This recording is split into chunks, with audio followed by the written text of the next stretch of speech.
Hello everyone and welcome back to another episode of Breaking Bedrock.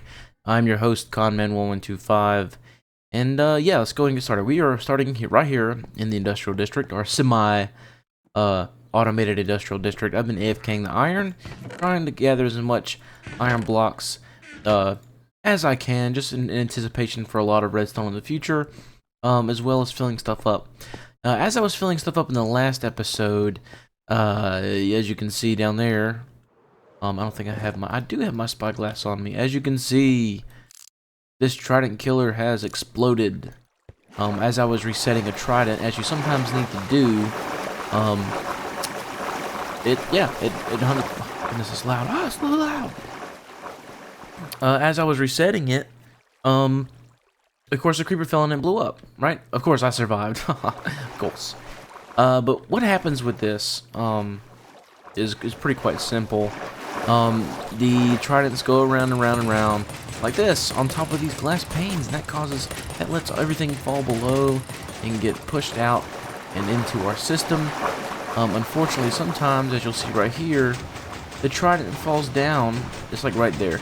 The trident falls down into the water, like in between the space in between the panes, which is a pain. No, but seriously, it is a... Sir? Are you okay? No, but anyway, so yeah, it really was a pain to reset it. So today I think we're going to convert these to just minecart with hopper into dispensers, going to dispense into the stream. Unfortunately, that means we're more than likely going to have to give up the whole XP. However, it's been a while since I've actually, we have a lot of villagers we can just trade for XP. I'm not terribly worried about the XP drop that we're going to have. However, this will allow us to make it more automated, because I hate having to go down and reset the tridents. It doesn't happen every single time I use it, but the whole purpose of this is for us not to have to do much manual work. And yeah, so we're gonna fix that. I'm considering doing one of these kelp farm over here somewhere, probably right here, which is gonna we're gonna have our smelter system as well, which we have to work on, which we may do in the next episode. As well as work on the main base. So let's just go ahead and get started. I'm going to come down here and start tearing stuff up and blocking things off and trying to get this thing to work. Okay, so we've started tearing these things up a little bit. And we're just going to kind of dissect this as I would regular. So pretty much all that really needs to be done, and let me go and cover that up so I don't get flashed on, is really we need to change these out for solid block. And really, that's all that really needs to be done. We will, unfortunately, we're just going to let that one go. Goodbye. Unfortunately, we are going to have to move the water stream down one block, which isn't, I mean, as far as, like, how bad things can go, that's 100% going to mess up our sorting system up there. I gotta go get it. It's going to, yeah, as far as things that can go wrong, it's not that big of a deal to move this whole thing down one block. It's actually quite simple. So really all we gotta do is just right here, we're just gonna take some of these bad boys, we're just gonna let everything flood our system down there. We gotta go get us some solid blocks really quick. Please let me out! Alright, I'm a professional. I am a professional. And yeah, we're gonna have to put some hopper minecarts. Actually, I might have to move down 2 blocks. So we gotta do some hopper minecart into a hopper dispenser system, kind of like that one down there, in all of our farms that we've done in the past. So I'm not going to kind of go through that design again, as we've seen this several times before now. So it might actually move 2 or maybe even 3 blocks down, all depending on how I work this out. I'm not trying to be terribly efficient here with the design. I just wanted to get it functional, because obviously, like, we're giving up a lot of gunpowder. But yeah, guys, so I just want to kind of bring you in and just kind of describe the process and just, understand not everything has to be like super complex and difficult to fix and do. You can go with the simple route as well. But let me go, and I'll bring you guys back when I finish this. Alright, so I got a little bit more done. Or a lot more done. I mean, those of you who might find this daunting, NavyNexus's tutorial makes it very, very simple to follow. So if you ever think like you can't do something like this, don't think that, because it's actually a pretty simple tutorial to So definitely don't find it daunting. He definitely does an amazing job at explaining it in a way that someone who doesn't know a lot about redstone can. So again, please don't let that like turn you away from it. But yeah, so far so good. I've already lit all the portals to make sure they worked, and all the piglins are spawning on the right side of the portal, which is good. The water streams are working. The trident killer's set up. Pretty much the only thing that's left to really do is this, and then probably in the next episode, or perhaps this one, who knows? If I get into feeling better tomorrow, I might do it. Is gonna be the big storage system down. Because those aren't gonna cut it. These 16 chests are not cut it. Yeah, up there we got our water streams coming together. Oh, it's just 4 buckets of water. Very simple. We got our dual. This one has a bucket of water. This one has an empty bucket, so it's twice as fast. It's all chunk aligned, meaning it's not gonna break as much. So yeah, we're onwards and upwards, you know. But I want to keep banging this out, and I'll bring you guys back whenever it's finished.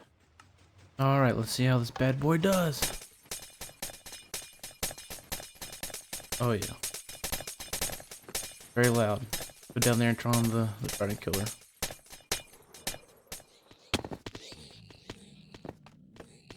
Hooray!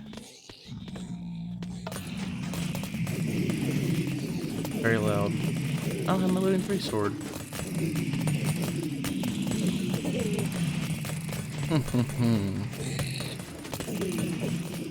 Yes, so it works. Let's go over here and turn this. A bunch of random stuff.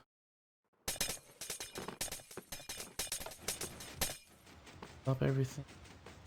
And the reason why I don't have it connected up with the redstone torch yet, they're going down there.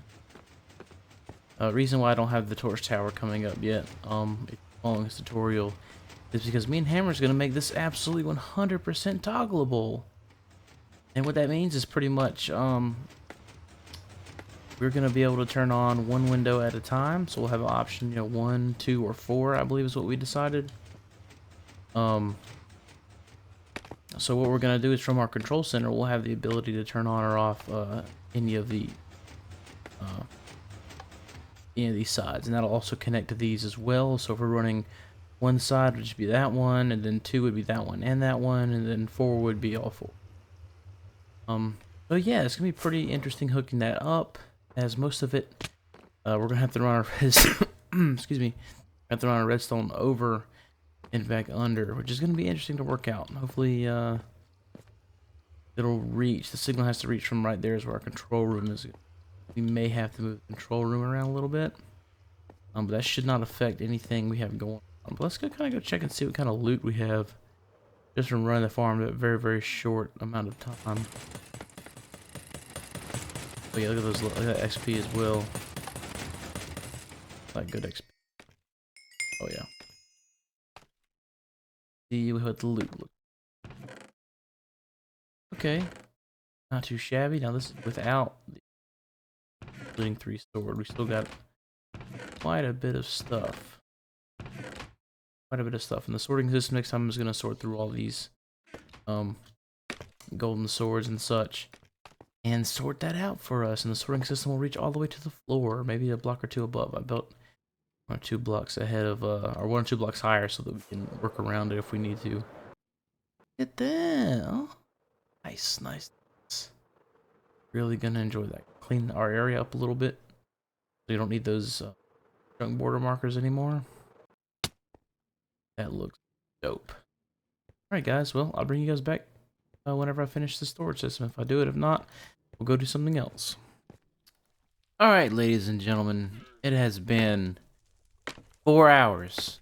AFK this farm for 4 hours. We do have some items on us, which is, I guess, okay.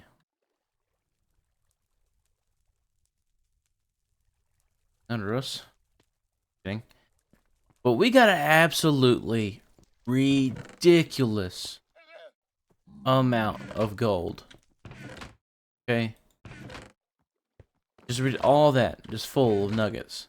And then we have 3 full of gold ingots, which is just absolutely insane. We ran out of shulkers. But that's okay because as they run out of shulkers, it'll keep using these ones. Technically, we had 6 shulkers that we could have filled up. Oh, 7. We had 7 more shulkers we could have filled up. So I'm gonna rate this farm 10 out of 10, 100%. Got 416 levels, which is absolutely ridiculous. We got a bunch of rotten flesh. I'm imagining that, yeah, it's totally full of rotten flesh. But we got to figure out something there, because if we don't, the rotten flesh is just gonna keep going around and around. Got to figure out something there. I think we might, because this is more rotten flesh than we'll ever need to do with anything. I don't even know what we would use it for, but I think what we'll do is we'll rig up some kind of system that instead of storing it, it just puts it into a flame kind of deal, and gets rid of it. But I cannot believe how much gold we got out of this. Now I have to take the monotonous task of taking all these nuggets and turning them into ingots and seeing exactly how many gold blocks we got out of this. Yesterday I was talking to Hammer, and we were discussing whether or not we should store these in ingots or blocks. As you know, or I might not have showed you, I've started to convert these into blocks, simply because we just had way too much iron, and we almost got 2 double chests full of blocks, which is nuts. Not to say the least that we're probably gonna have a lot more gold than we do iron. So what we'll probably wind up doing is, I'm just gonna put this in here, man. What we're probably gonna wind up doing is actually storing those in blocks instead. Especially whenever the auto crafting blocks come out. I imagine we'll still be in this season, and we'll actually have them, like, we'll have a station where all the nuggets gets put in and gets crafted into ingots, and the ingots get crafted into blocks, and so on and so forth. And this will be totally a contactless farm. Like I said in the last clip, I believe we are gonna make the control center up there and have lines running up controlling everything, so we'll be able to run 1 window, 2 windows, or 4 windows. The only thing is that you won't get the yummy 416 levels of experience points, which is absolutely ridiculous. But 100% this farm, the link will be in the description below. It looks terribly technical. It is pretty technical, but the thing is that NavyNexus does such a great job in his tutorial. He takes it like little piece by little piece, and it's literally just 4 of everything. It's that little sorter, big sorter, big sorter. I think this took me about maybe 3 or 4 hours to put together, after I already had all the materials put together. I highly recommend this farm. It's actually, like, definitely the best gold farm I've ever built. Dare I say the best gold farm on Bedrock right now, that only uses 4 windows, which, I mean, it's just insane. Another thing that makes this really great, that I'm probably going to adapt into my other farms as well, is that in each trident killer, there are 4 tridents, which kind of gives you an extra hit per, trident round thing. Yeah, I could hit more mobs that way. But yeah, so I'm going to take off. I'm going to create these in the gold blocks. I'll bring you guys back, and we'll see our booty of our loot. So you made it to the end. I really appreciate that. Those of you who did not know, which is all of you pretty much, unless you talked to me in person, I had surgery before I built this farm, and I was on heavy narcotics, and I was reviewing most of that footage, and I can't understand half of what I said. So if you made it this far, I really appreciate it. Hit that like button, definitely. Be sure to help us out a lot. But just looking at these things, there's one modification I had to make, is I just pretty much, all the rotten flesh is now being just disposed of immediately. Because I got a double chest and a single chest of shulkers of rotten flesh. I think that's more than I'll ever need. I don't even have a use for it as of right now. We'll have to figure out something. But this is definitely by far the most powerful farm I think I've ever made in Minecraft, just because of, like, the sheer amount of loot that you get out of it. Like, this was yesterday's, which is what you saw, and then today I AFK'd it again. We almost got 2 full shulkers of gold blocks, which is insane. Most single portals will literally take you 12 to 16 hours to get a shulker box, whereas this farm right here will just take you 3 hours. So it truly is like quadrupled. There's 2 tridents in every trident killer. Just very, very efficient farm. The link will definitely be down in the description below. I highly recommend it for everybody. If you don't have a lot of shulkers, Silent Whisper has a very, very simple shulker farm you can build in the end. In me and Hammer time, we built one and we got plenty of shulker shells out of it. And I think I'm going to AFK this overnight because I don't think anybody else is on. This will 100% cause quite a bit of lag on your server. We have a pretty beefy server. I don't think anybody's really felt it yet, but you can just see looking at these items flowing through the stream, there's a bit of lag already. You know, while we're running this thing at 124 frames, which is still like a 40 frame drop or more. Sometimes you see it drop to 90. But I mean, we got a lot of stuff going on. But yeah, definitely, you know, 10 out of 10 rate this farm. I mean, it's just insane. You know, it's like double speed unloading and reloading. It's just, you know, the farm never gets backed up. And that's something that I'm most impressed with, is that, you know, as you can see, like none of these shulkers have filled up yet because the main two, or the first two or three, it really is picking up most of the golden nuggets going around. Once again, this farm was incredibly simple to build.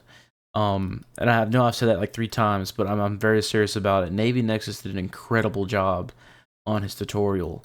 I think I'm actually going to end the episode here. We haven't really done much. I mean, this is a big project, don't get me wrong, but I did plan on actually building the main base. And you'll discover what happened there in the next episode, hopefully. We also built a shop in the shopping district, which I'll showcase in the next episode as well. But yeah, definitely 100% recommend this farm.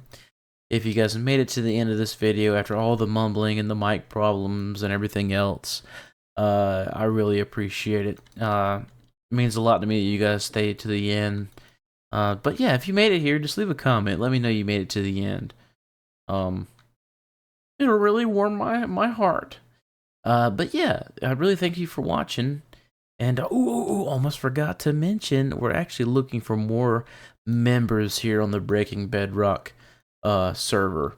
So if you are interested, I'm actually going to put a link to our application in the description below, and you'll have a chance to meet me, Comment125, and maybe even play with me if you join the server, which would be awesome. It's incredible. Look at that. It's like they're in a line. They're just waiting. That's crazy. All right, guys, I'm going to end it here. Again, thanks for watching. Thanks for watching to the end. Like and subscribe. Super helps. And I'll see you in the next one.